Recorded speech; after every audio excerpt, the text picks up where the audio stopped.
The mountain range stretched endlessly before them, jagged peaks clawing at a crimson dawn sky that seemed to bleed into the valleys below.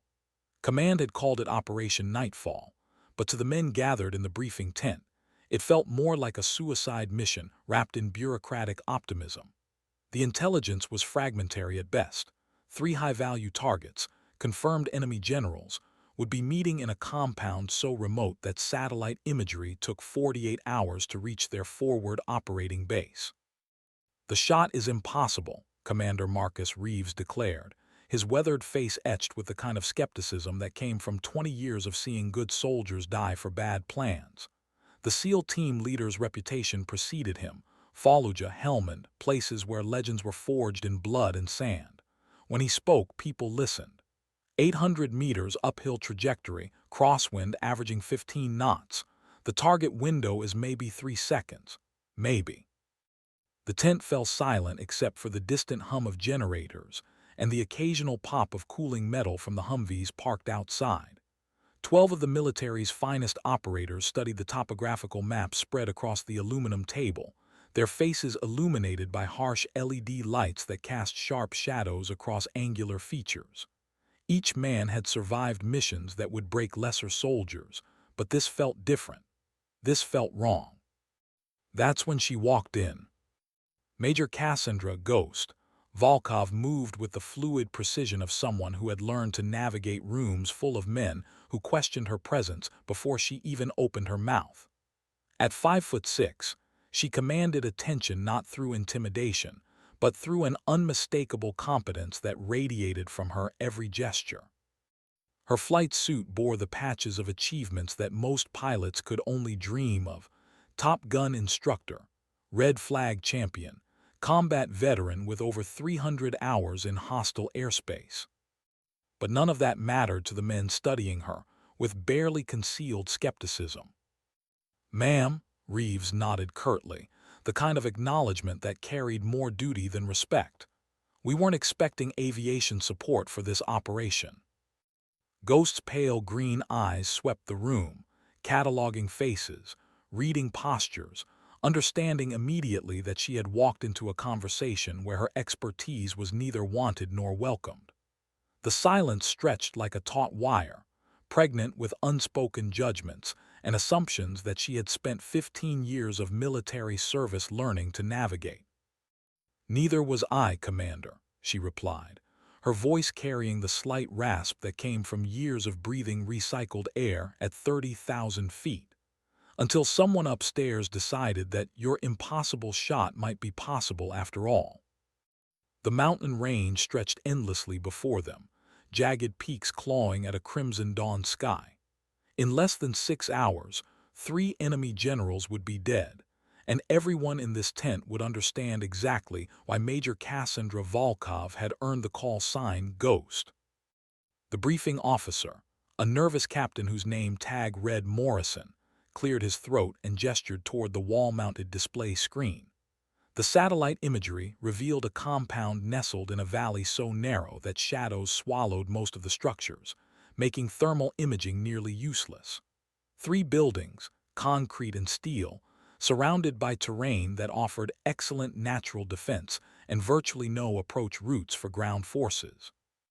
"Intelligence confirms the meeting is scheduled for 800 hours, Morrison continued, his voice gaining confidence as he fell into the familiar rhythm of operational briefing. "The 3 targets will be in the central structure for approximately 90 minutes. Weather reports indicate clear skies, but wind patterns in the valley are unpredictable due to thermal dynamics." Reeves leaned back in his metal folding chair, arms crossed over his tactical vest. "Captain, with all due respect, we've run the numbers 6 different ways. The angle of attack puts any shooter at a severe disadvantage. We're talking about threading a needle while riding a mechanical bull." "Which is why traditional sniper support won't work," Ghost interjected, stepping closer to the display. Her fingers traced the topographical lines with practiced precision. "But who said anything about traditional?" The room's temperature seemed to drop several degrees. Master Sergeant Williams, A mountain of a man whose beard had gone gray in service to his country, spoke with the gravelly voice of someone who had seen too much. "Ma'am, if you're suggesting what I think you're suggesting, that's not a precision strike. That's aviation showing off." Ghost turned to face him directly, her expression neither defensive nor aggressive, simply professional. "Sergeant, what's the difference between showing off and being the only one who can make the shot?" The question hung in the air like smoke from a distant fire. These men had built their careers on impossible missions, on pushing human limits beyond what training manuals suggested was feasible. They understood risk calculation, threat assessment, and the cold mathematics of combat effectiveness. But what Ghost was proposing fell outside their operational framework entirely. "Walk us through it," Reeves said finally, his tone shifting from skepticism to cautious interest. "Assuming, hypothetically, that command has lost their collective minds and approved whatever you're thinking." Ghost moved to the display controls, her fingers dancing across the interface with the familiarity of someone who had spent countless hours studying terrain maps and flight patterns. The satellite image zoomed in, revealing details that had been invisible at the broader perspective: service roads, communication equipment, defensive positions that would make ground assault virtually impossible. "The compound sits in a natural bowl," she began, her voice taking on the measured cadence of an instructor explaining complex maneuvers to student pilots. "Traditional air support can't operate effectively due to the surrounding peaks, too much risk of ground fire, not enough maneuvering room for standard attack runs." Her laser pointer traced a path through the mountain range, highlighting a route that seemed to defy both logic and basic flight safety protocols. "But there's a thermal corridor that runs north to south through the valley. Hot air rising from the desert floor creates a natural updraft system. If timed correctly, it provides exactly the lift needed for a specific type of approach." The silence in the tent had shifted quality, moving from skeptical dismissal to focused attention. These were professional warriors, and regardless of their personal opinions about female pilots, they recognized tactical brilliance when they heard it. The plan emerging from Ghost's explanation wasn't showboating. It was sophisticated aerial warfare operating at the very edge of possibility. Williams leaned forward, his massive hands clasped together. "What kind of aircraft are we talking about, Major?" "A-64 Apache," Ghost replied without hesitation. "Modified for high-altitude operations, equipped with Hellfire missiles and the M230 chain gun. But the real weapon isn't the ordnance. It's the pilot's ability to maintain stable flight characteristics in unstable air." Reeves studied the projected flight path, his experienced eye tracking potential problems and contingencies. The approach window would be maybe 10 seconds. 10 seconds to acquire 3 separate targets, confirm identification, and engage with enough precision to avoid collateral damage. 8 seconds, Ghost corrected quietly, and that's assuming perfect conditions. The room fell silent again, but this time the silence carried weight. 8 seconds to execute a mission that would either eliminate 3 enemy commanders or result in the loss of one of the military's most advanced attack helicopters along with its crew. The risk-to-reward ratio was staggering, but so was the potential strategic impact.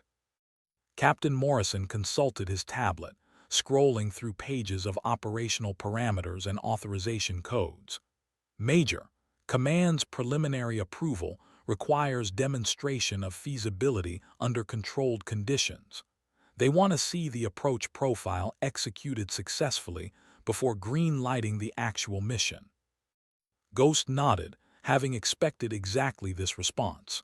Military leadership hadn't survived this long by approving untested tactics, regardless of how compelling the theoretical framework might be. "When and where?" "Range Complex 7, 1400 hours," Morrison replied. "You'll have 40 minutes to demonstrate the approach, target acquisition, and simulated engagement. Full evaluation team will be present, including representatives from Special Operations Command. The weight of expectation settled over the room like a heavy blanket. Range Complex 7 was where careers were made or broken, where theoretical possibilities became operational realities or expensive failures. For Ghost, it represented something more, a chance to prove that 15 years of training, dedication, and countless hours perfecting her craft had prepared her for exactly this moment.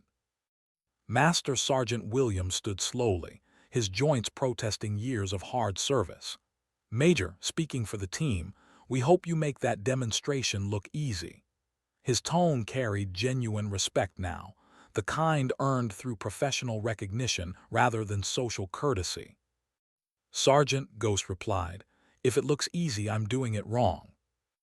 The morning sun climbed higher over the mountain range, casting longer shadows across terrain that would soon witness either exceptional aerial warfare or spectacular failure.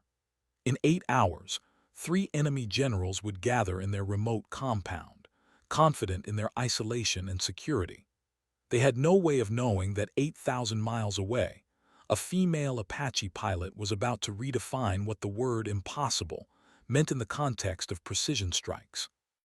Range Complex 7 sprawled across 40 square miles of Nevada desert, its airspace carefully controlled and monitored by systems that could track a sparrow's flight path from 20 miles away. The observation tower rose like a steel sentinel above the flat expanse, its windows reflecting the harsh afternoon sun, as various military officials gathered to witness what many privately expected to be an expensive demonstration of why certain missions should remain theoretical. Ghost performed her pre-flight inspection with methodical precision, her hands moving over the Apache systems with the familiarity of a pianist checking keys before a concert. The helicopter's angular lines and predatory stance gave it an unmistakably aggressive appearance, but she knew the machine's true personality lay in its responsiveness to subtle control inputs and its ability to maintain stable flight characteristics under conditions that would challenge even experienced pilots. "Hydraulics check normal," she called to her weapons systems operator, Chief Warrant Officer Derek Torch Brennan, a soft-spoken technician whose reputation for accuracy was legendary among Apache crews. "Targeting systems online, weapons systems safe for demonstration." Through her helmet's communication system, she could hear the range control frequency buzzing with activity. Multiple observation aircraft circled at safe distances, their crews recording every aspect of the upcoming demonstration. The pressure was immense, but Ghost had learned long ago that pressure was simply another environmental factor to be acknowledged and managed, like wind speed or altitude density. "Ghost 17, range control," the radio crackled. "You are cleared for demonstration run. Target coordinates have been uploaded to your navigation system. Simulated engagement parameters are active." "Range control, Ghost 17 copies. Beginning approach run." The Apache lifted off with barely perceptible vibration, its twin engines spooling up to operational power with mechanical precision.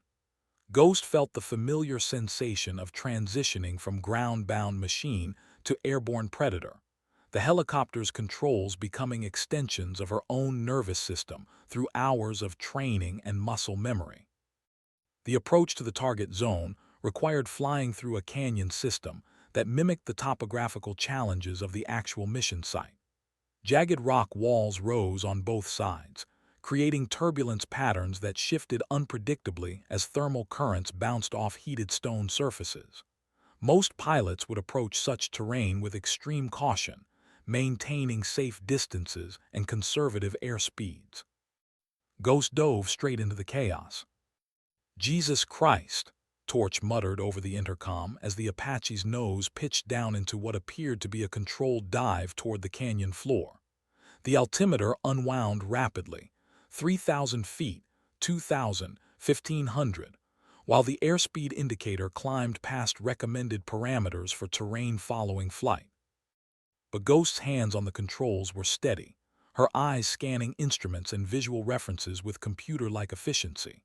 She was riding the thermal currents like a surfer navigating a perfect wave, using the desert's natural convection patterns to provide lift while maintaining precise control over their flight path. The helicopter responded to her inputs with ballet-like grace, banking and climbing through air currents that should have made stable flight impossible.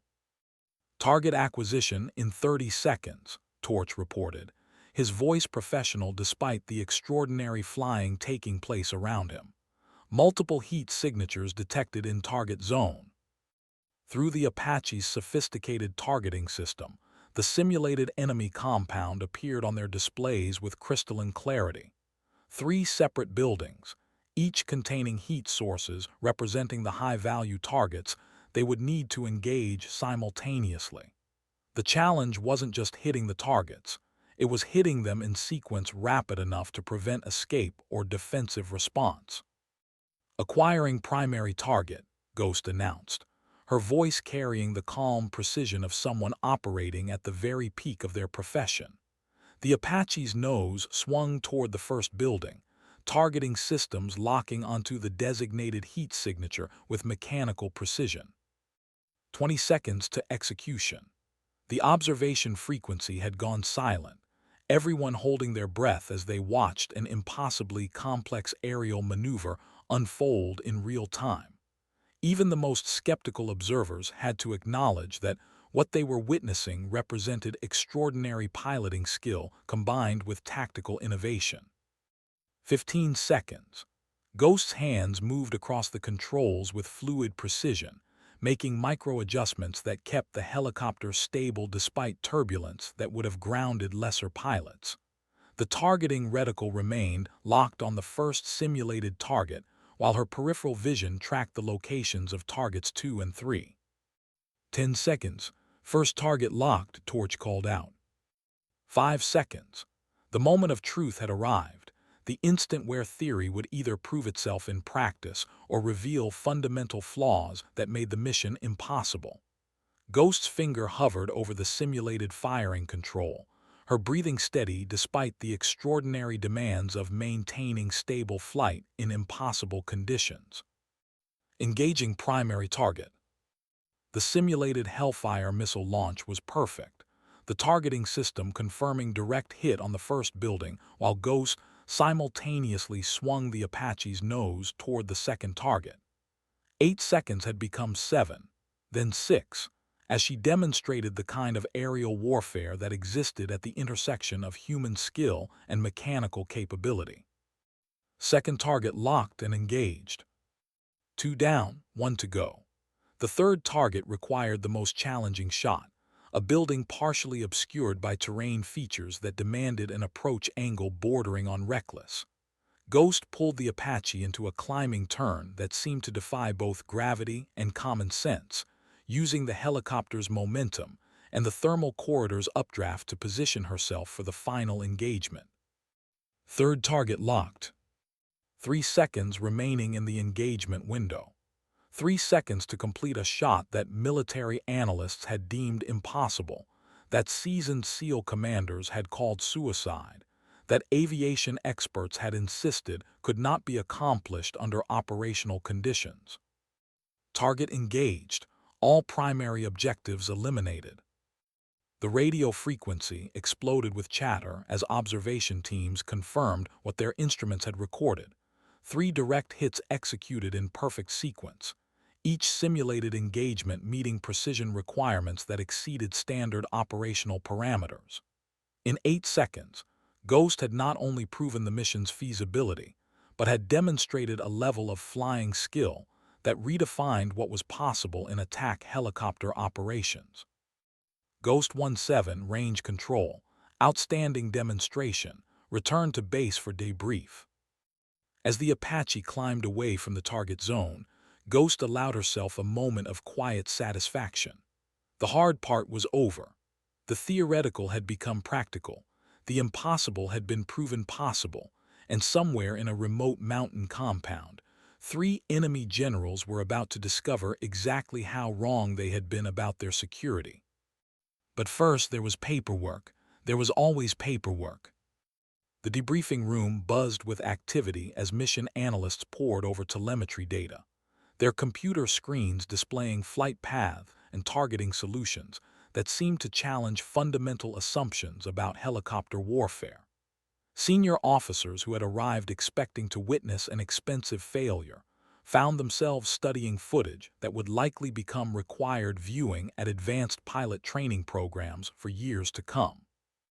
Commander Reeves sat in the front row, his earlier skepticism replaced by the kind of professional admiration that came from watching someone perform at levels that redefined excellence. The SEAL team leader had built his reputation on understanding the difference between tactical innovation and reckless showboating, and what he had witnessed fell definitively into the former category. "Major Volkov," he said as Ghost entered the debriefing room, her flight suit still damp with perspiration from the intense concentration required for the demonstration. "That was some of the finest flying I've ever seen." Ghost nodded in acknowledgement while taking her seat at the briefing table. Around her, the atmosphere had shifted completely from the morning session.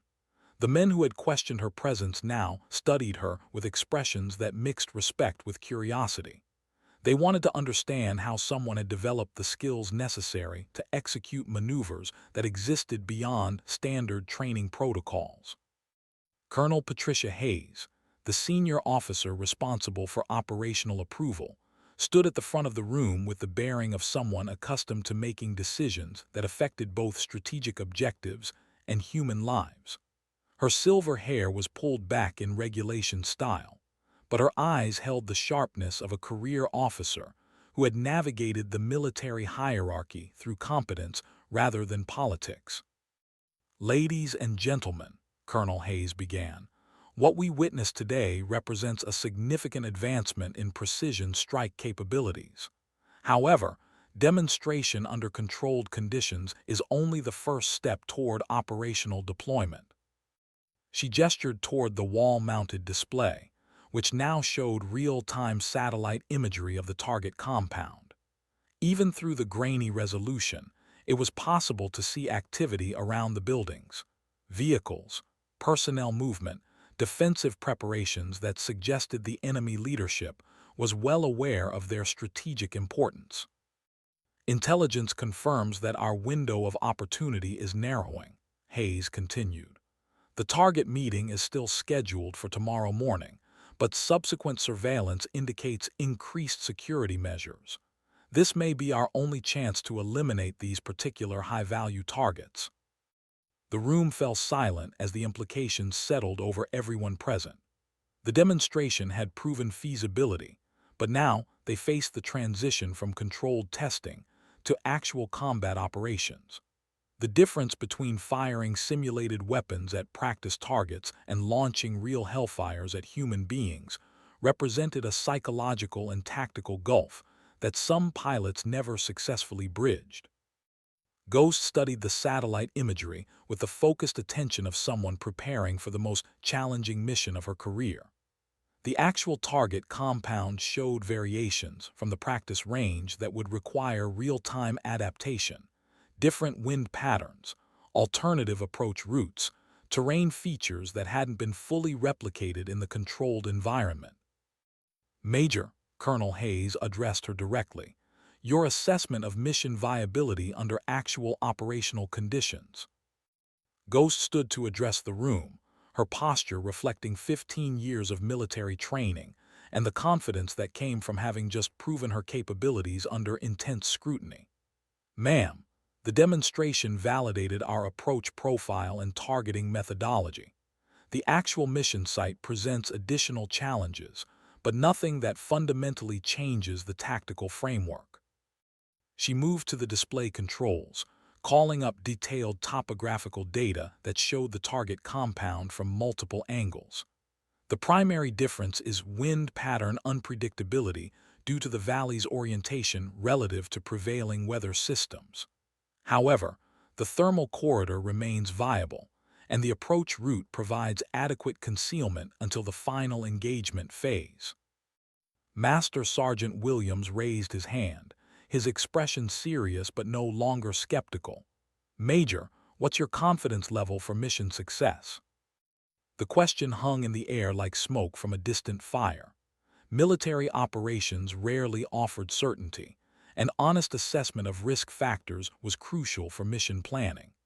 Ghost had spent her career understanding that confidence without realism was simply arrogance, while excessive caution could result in missed opportunities that might not come again.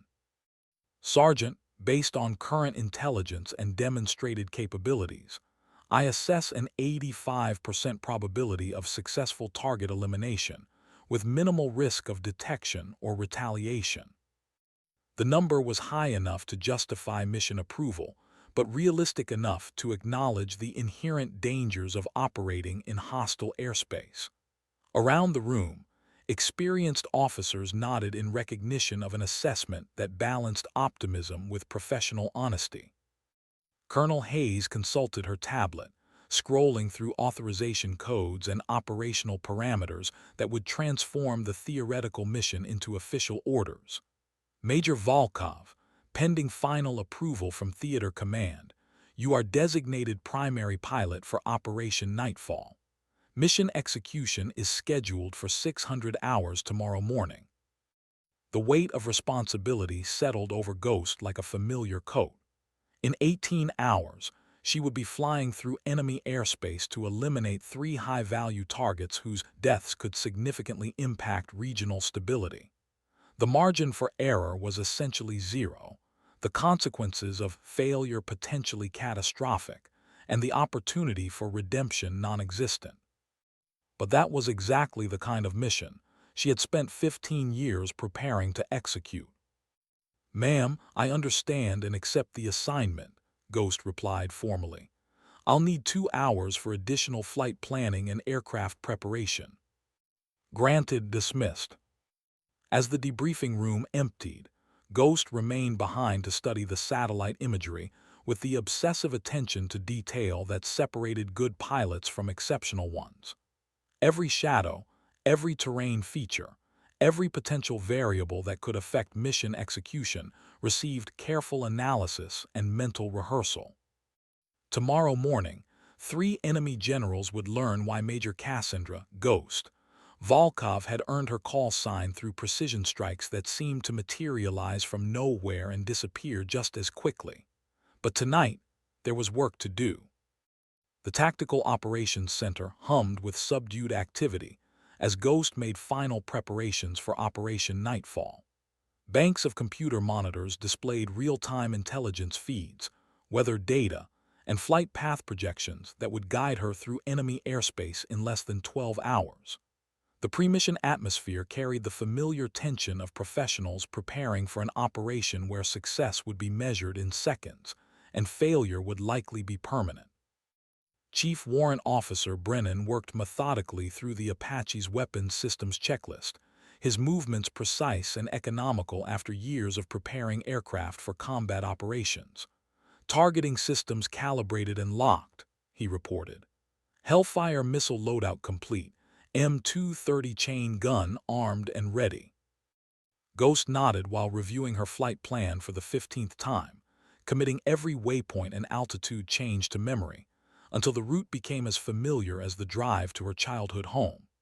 The mission would require navigating through 3 separate air defense zones, maintaining radio silence for over 40 minutes, and executing the precision strikes within an 8-second window, all while operating an attack helicopter at the very edge of its performance envelope. "Weather update from meteorology," Captain Morrison announced, approaching with a tablet displaying atmospheric data that could mean the difference between mission success and catastrophic failure. "Wind patterns in the target area remain within acceptable parameters, but thermal activity is showing higher variance than predicted." The news wasn't unexpected. Mountain weather systems were notoriously unpredictable, and the thermal corridor that would provide crucial lift during the final approach was subject to sudden changes that could transform a stable flight path into an uncontrollable descent. Ghost had factored such variables into her planning, but hearing confirmation of increased instability added another layer of complexity to an already challenging mission. Variance parameters, she asked, accepting the tablet to review the meteorological data herself. Plus or minus 20% on thermal strength, shifting wind directions averaging 12 knots but gusting to 25, Morrison replied. Still within your demonstrated capabilities, but it's going to be rough. Ghost studied the numbers with the calculating gaze of someone who had learned to translate abstract data into practical flying decisions. The increased turbulence would make target acquisition more challenging, requiring even greater precision in her control inputs to maintain the stable platform necessary for accurate weapons delivery. Copy that. Any changes to the approach timeline? Negative. H-hour remains 800. Your launch window opens at 600. 6 o'clock in the morning, early enough to take advantage of thermal conditions while maintaining the element of surprise. The enemy generals would be expecting their security meeting to proceed without interruption, confident in their remote location and defensive preparations. They had no way of knowing that their isolation would become their vulnerability, their mountain fortress transformed into a target zone by one pilot's ability to fly where others couldn't. Commander Reeves entered the operations center with his characteristic purposeful stride, his tactical gear indicating preparation for his team's supporting role in the mission. While Ghost would handle the precision strikes, the SEAL unit would provide perimeter security and emergency extraction capabilities should the operation encounter unexpected complications. Major, he greeted her formally, but his tone carried the respect that had developed since witnessing her demonstration flight.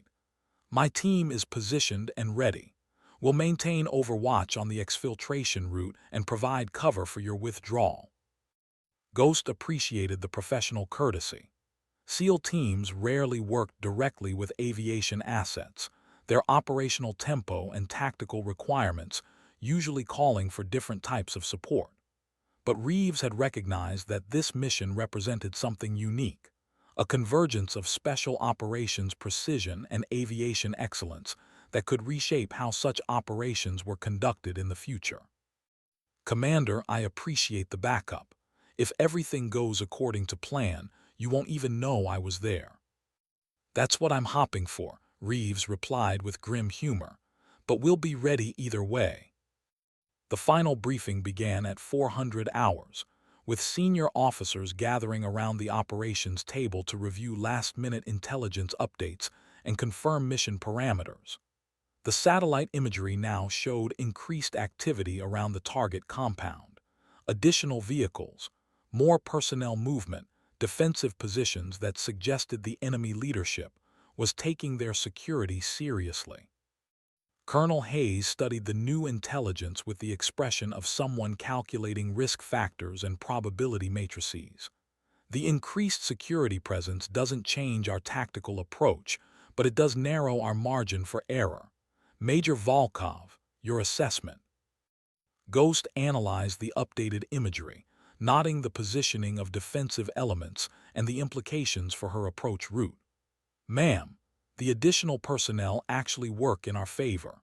Increased activity will mask our approach noise, and the defensive positions are oriented toward ground-based threats rather than air attack.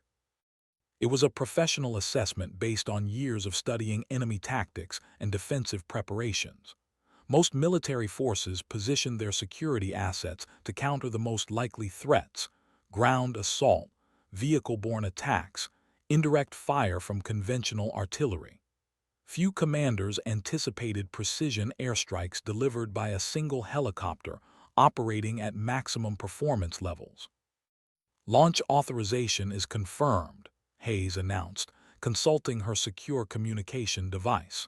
Theater Command has approved Operation Nightfall for immediate execution. Major, your aircraft is fueled and ready. Ghost stood to attention, accepting the weight of official authorization for what would likely be the most challenging mission of her career.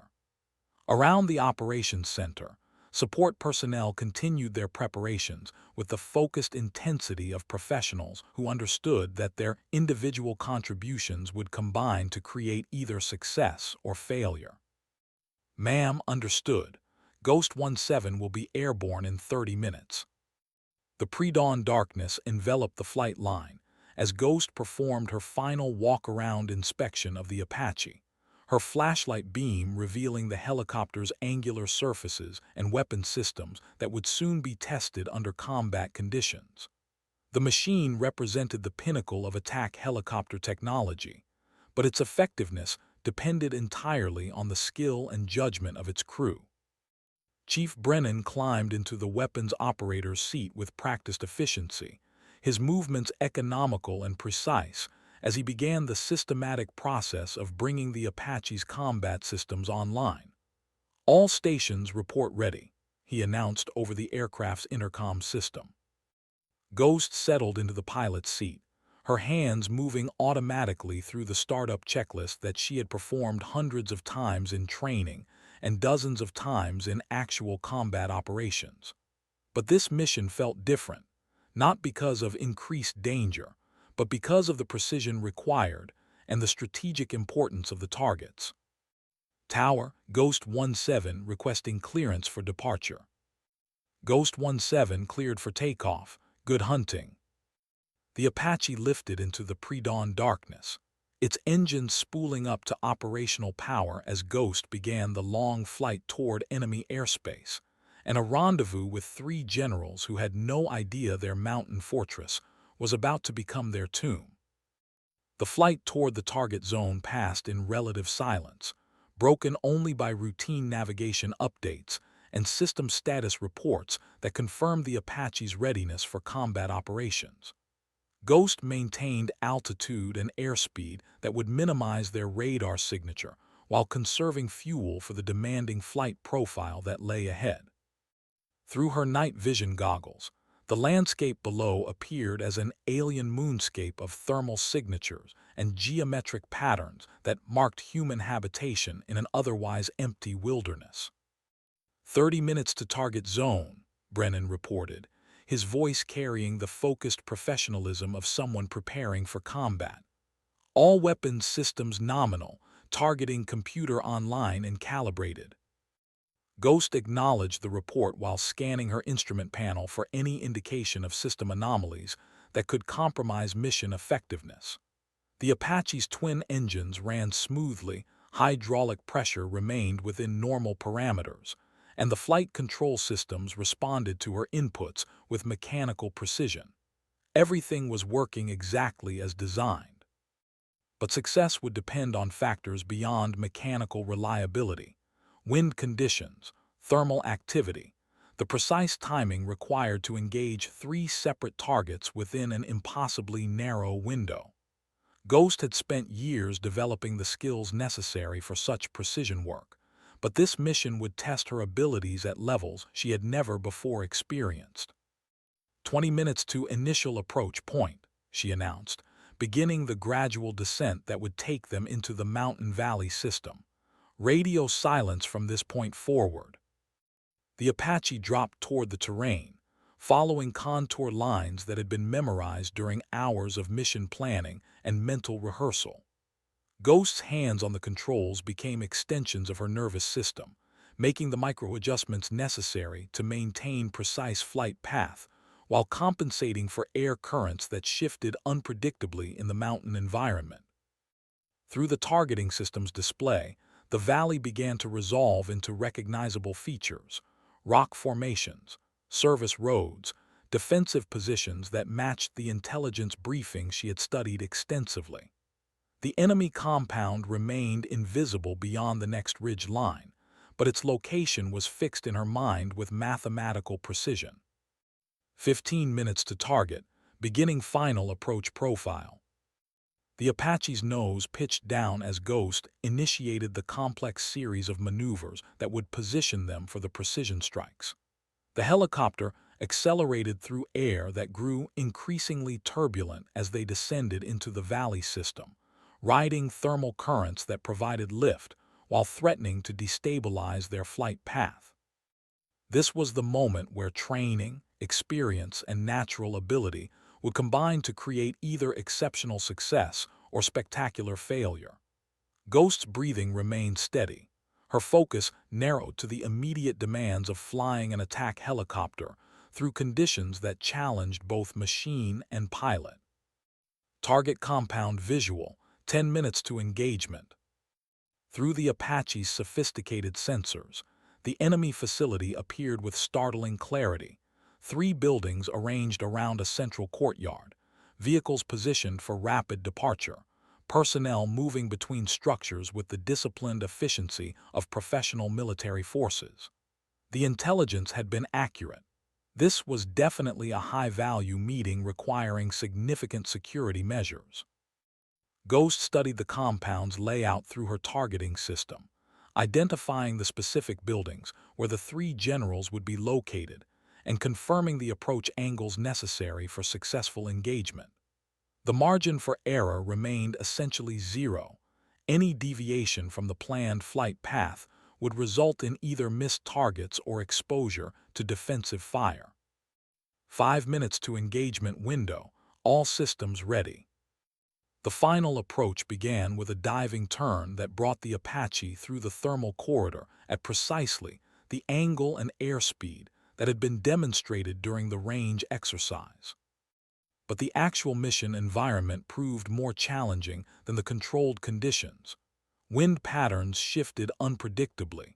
Thermal activity created turbulence that threatened to overwhelm the helicopter's stability systems, and the psychological pressure of operating in hostile airspace added stress factors that couldn't be replicated in training. Ghost's hands moved across the controls with fluid precision, making constant adjustments that kept the Apache stable despite conditions that would have grounded less experienced pilots. The targeting reticle tracked across the compound's buildings, locking onto heat signatures that represented human beings whose deaths would alter the strategic balance in an entire region. 2 minutes to engagement, target acquisition initiated. The first building appeared in the targeting system's crosshairs, its thermal signature confirming the presence of multiple personnel in what intelligence had identified as the primary meeting location. Ghost's finger moved to the weapon's release control, her breathing controlled despite the extraordinary demands of maintaining stable flight in unstable air. 1 minute to engagement window. This was it, the moment where 15 years of training and preparation would be tested against real-world conditions that offered no second chances for failure. Ghost's world narrowed to the immediate demands of flying and targeting, her focus absolute as she prepared to execute the most challenging mission of her career. 30 seconds to engagement, all targets acquired. The compound filled her field of view, buildings resolved into architectural details. Human figures moved between structures with no awareness that death approached from above. In 30 seconds, 3 enemy generals would discover exactly why Major Cassandra, Ghost, Volkov had earned her reputation for precision strikes that seemed to materialize from nowhere. 10 seconds to engagement window, weapons hot. The moment of truth had arrived. The Apache's targeting system locked onto the first building with mechanical precision, its sensors painting the structure with invisible energy that would guide the Hellfire missile to its target with surgical accuracy. Ghost's finger hovered over the firing control, her breathing steady despite the extraordinary demands of maintaining stable flight in conditions that pushed both aircraft and pilot to their operational limits. First target locked, engaging. The Hellfire missile launched with minimal vibration, its rocket motor igniting in a brief flash of light that disappeared almost instantly into the pre-dawn darkness. Ghost didn't wait to confirm impact. The Apache was already swinging toward the second building, her hands moving the controls with fluid precision, while Brennan tracked the missile's flight path through the weapons system's display. First target direct hit, Brennan reported, his voice professionally calm despite witnessing one of the most precisely executed missile strikes he had ever seen. Second target coming into acquisition range. 6 seconds remaining in the engagement window. Ghost pulled the Apache through a climbing turn that seemed to defy both gravity and basic flight safety, using the helicopter's momentum and the thermal corridor's updraft to position herself for the second shot. The building appeared in her targeting reticle heat signatures, confirming the presence of personnel who remained unaware that their secure meeting had just become a combat zone. Second target locked, engaging. The second Hellfire streaked toward its target, while Ghost simultaneously positioned the Apache for the most challenging shot, a building partially obscured by terrain features that required an approach angle bordering on reckless. 4 seconds remained in the engagement window, barely enough time to acquire and engage the final target. Second target confirmed destroyed, Brennan called out. Third target in sight acquiring lock. The final building required every bit of skill Ghost had developed over 15 years of military aviation. The Apache's nose pitched down into what appeared to be a controlled dive toward the valley floor, using gravity and momentum to achieve the precise angle necessary for target acquisition. The building appeared in her sights for perhaps 2 seconds, enough time to confirm the lock and squeeze the firing control. Third target locked, engaging. The final Hellfire launched with 1 second remaining in the engagement window, its trajectory carrying it toward a target that would eliminate the last of the 3 enemy generals. Ghost immediately pulled the Apache into a climbing turn that would take them out of the target area and away from any potential defensive response. All targets engaged, beginning exfiltration. The valley erupted in secondary explosions as the Hellfire missiles found their marks, each building disappearing in brilliant flashes of light that briefly illuminated the surrounding terrain. Ghost didn't look back. Her focus remained fixed on the extraction route that would take them through the mountain passes and back to friendly airspace. Ghost 17, this is Overwatch, Commander Reeves' voice crackled through the radio. We show 3 confirmed impacts, all targets destroyed. Outstanding work. The Apache climbed away from the target zone, its twin engines carrying them through air that suddenly seemed calm and peaceful after the intensity of the precision strikes. Ghost allowed herself a moment of quiet satisfaction as the helicopter gained altitude and distance from what had been, until moments ago, a secure enemy command facility. Overwatch Ghost 17 copies, returning to base. The flight home passed in relative silence, both crew members processing what they had just accomplished. In 8 seconds, they had eliminated 3 high-value targets using precision weapons delivery that redefined what was possible in attack helicopter operations. The mission would likely become required study material at advanced pilot training programs, but for Ghost, it represented something more personal, validation of 15 years spent perfecting her craft in preparation for exactly this moment. Tower, Ghost 17 requesting permission to land. Ghost 17 cleared to land, welcome home. The Apache touched down on the flight line as the sun rose over the mountain,